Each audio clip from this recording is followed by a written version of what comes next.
ইসলামী আন্দোলন বাংলাদেশ কিশোরগঞ্জ উপজেলা শাখার সংগ্রামী সভাপতি প্রফেসর হাফেজ মাওলানা আলমগীর হোসেন তালুকদার সাহেব।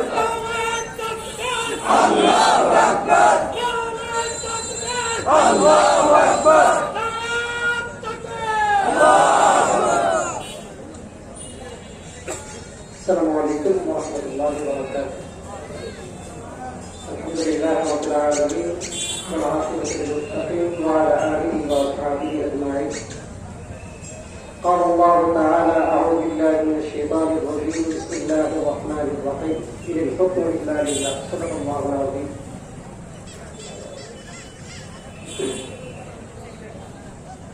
সর্বশক্তিমান আল্লাহর প্রশংসা করছি, যিনি সকল ক্ষমতার মালিক। সকল ক্ষমতার মালিককে দরুদ ও সালাম পেশ করছি বিশ্বের সর্বশ্রেষ্ঠ অত্যাশ্চর্য বিপ্লবের রূপকার সাইয়্যিদুনা মুহাম্মদুর রাসূলুল্লাহ সাল্লাল্লাহু আলাইহি ওয়াসাল্লামের কৃতজ্ঞতা জ্ঞাপন করছি যারা বিগত 5 আগস্ট পূর্ববর্তী 1 তারিখ দেশ এবং জাতিকে মুক্ত করার জন্য মাঠে ময়দানে রক্ত দিয়ে জীবন দিয়ে সংগ্রাম করেছেন, লড়াই করেছেন এবং জাতিকে মুক্ত করেছেন। বক্তব্যের শুরুতেই ছোট্ট একটা ঘটনা, যেটা আপনারা প্রায় সবাই জানেন, উল্লেখ করতে চাই। আপনারা সবাই ফেরাউনের নাম শুনছেন না? ফেরাউন এত বড় জালেম ছিল, সে বলতো আনা রব্বুকুমুল আলা, আমি বড় খোদা। নাউজুবিল্লাহ। এরপরে কি হলো? মুসা আলাইহিস সালামের উপর অত্যাচার করতে করতে মুসা আলাইহিস সালাম তার দলবল সহ সব লোকজন নিয়ে পালিয়ে চলে যাচ্ছে। এরপরও পিছন দিক থেকে ধাওয়া করছে।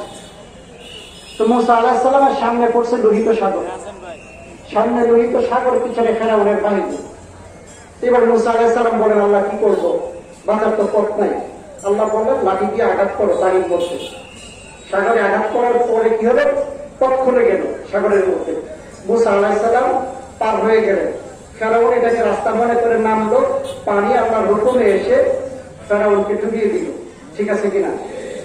যে ফেরাউন একসময় বলতো আনা রব্বুকুমুল আলা, আমি বড় খোদা, এইবার ফেরাউন বলে কারো, সে বলবো আমান্না, আমি ঈমান আনলাম বিরব্বি হারুন ওয়া মূসা, হারুন এবং মূসার প্রতি। ব্যাপারটা বুঝছেন? আমাদের দেশেও কেমন জানি এরকম একটা ঘটনা ঘটে গেছে। তো যাই হোক, 5 তারিখে কি ঘটেছে আপনারা সবাই জানেন। একটা বিপ্লব সংগঠিত হয়েছে, একটা স্বৈরাচারের পতন হয়েছে। কেন স্বৈরাচারের পতন হয়েছে? অনেক কারণ। এর মধ্যে একটা কারণ হচ্ছে, এরা যে জন্য দেশটা স্বাধীন হয়েছিল, এর মধ্যে অন্যতম একটা কারণ ছিল মানুষের ভোটের অধিকার। পাকিস্তানিরা এদেশের মানুষের ভোটের কোনো দাম দেয় নাই, এদেশের মানুষের মতামতকে বৃদ্ধাঙ্গুলি দেখিয়েছিল। ঠিক এই সরকার, ওই পাকিস্তানি শাসকরা যা করেছিল, স্বৈরাচাররা একই ঘটনা ঘটিয়েছিল। আদালতে এরা রাতের বেলা পুলিশকে দিয়ে, নিজেরা পুলিশের পোশাক পরিধান করে সমস্ত ব্যালট পেপার গুলো নিজেদের পক্ষে, নৌকার পক্ষে মেরে দিয়েছিল। ঠিক একইভাবে সর্বশেষ নির্বাচন 24-এ নিজেরা একলা দামি প্রার্থী দিয়ে নির্বাচন করে ফেলল। এরা দুর্নীতি করেছে, চরম দুর্নীতি। যে দুর্নীতির উদাহরণ পৃথিবীতে এর আগে আর দেওয়া সম্ভব না। দুর্নীতির পর দুর্নীতি করেছে এরা। হাসপাতালে দুর্নীতি করেছে এরা, পরমাণু বিদ্যুৎ কেন্দ্রে দুর্নীতি করেছে এরা। এমন কোন জায়গা নাই যেখানে দুর্নীতি করে নাই, দলীয়করণ করে নাই। এরা দেশের প্রশাসনকে আওয়ামী প্রশাসনে পরিণত করেছে। এরা দেশের পুলিশ বাহিনীকে পুলিশ লীগে পরিণত করেছে। এরকম ভাবে প্রত্যেকটা জায়গায় এরা দুর্নীতি করেছে। এরা চাঁদাবাজি করেছে, এরা সন্ত্রাস করেছে, এরা জবরদখল করেছে। এরা ব্যাপারটা এরকম, মানুষের বাপদাদার সম্পত্তি যেভাবে দখলে নেয়, এরা গোটা বাংলাদেশের মানুষের সম্পত্তি এভাবে দখলে নিয়েছে। তো যাই হোক, সময় সংক্ষিপ্ত, আমাদের সময় আমি কথা বাড়াবো না, বক্তব্য বাড়াবো না। আমরা শুধু বলতে চাই বাংলাদেশের মানুষ সন্ত্রাস চায় না, চাঁদাবাজি চায় না, ভোট চুরি চায় না, জবরদখল চায় না, অগ্নিসংযোগ চায় না, শান্তিতে সাদাভাবে সহজ পথে চলতে চায়। আপনারা কি একমত? সামনে নির্বাচন হবে, অনতিবিলম্বেই নির্বাচন আসতেছে। সেই নির্বাচনে এদেশের মানুষ আগের মতো আর প্রতারিত হতে চায় না।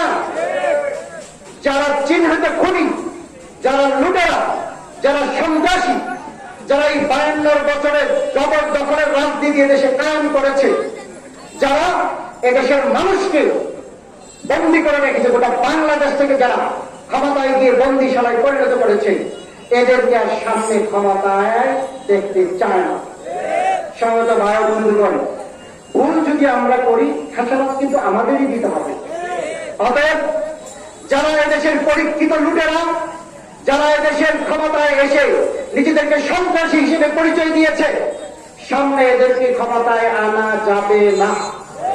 দেশ রক্ষায়, দেশের মানুষের অধিকার রক্ষায়, স্বাধীনতা রক্ষায় 5 তারিখের যে বৈষম্যের বিরুদ্ধে আন্দোলন, সেই আন্দোলন ফলাফলের প্রতিষ্ঠায় আগামী নির্বাচনে পরীক্ষিত জাতির বন্ধু, আধ্যাত্মিক এবং রাজনৈতিক নেতা পীর সাহেব চরমুনার নেতৃত্বে দেশপ্রেমিক, শান্তিকামী, মুক্তিকামী, সকল ধর্মের, সব বর্ণের, সব পেশার মানুষকে রাজনৈতিক মতাদর্শের ঊর্ধ্বে উঠে তার সাথে একমত হতে হবে, তার সাথে ঐক্যবদ্ধ হতে হবে।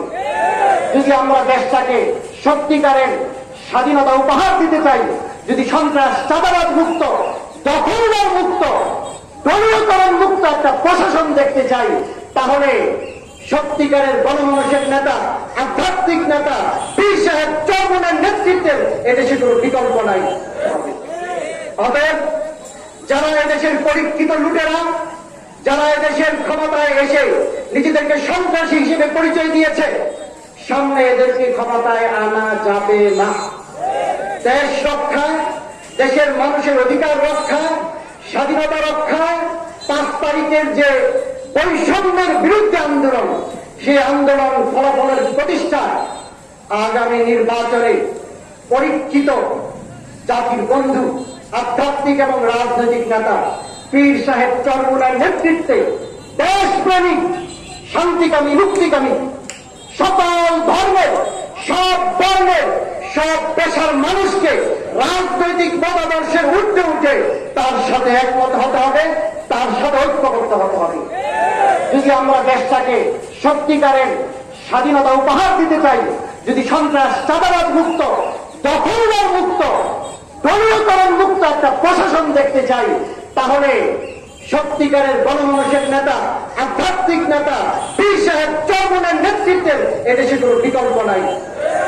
পীর সাহেব চরমুনাই আগামী দিনে এদেশের বাছাই করা আল্লাহওয়ালা, খোদাভীরু এবং সত্যিকারের সহিশুদ্ধ মানুষদেরকে নিয়ে একটি সংসদ গঠন করতে চায়। আপনারা কি তাকে সহযোগিতা করবেন? কারা কারা সহযোগিতা করবেন? আল্লাহ তাআলা আমাদের সবাইকে কবুল করুন, আমিন। ওয়া আখিরু দাওয়ানা আলহামদুলিল্লাহি রাব্বিল আলামিন।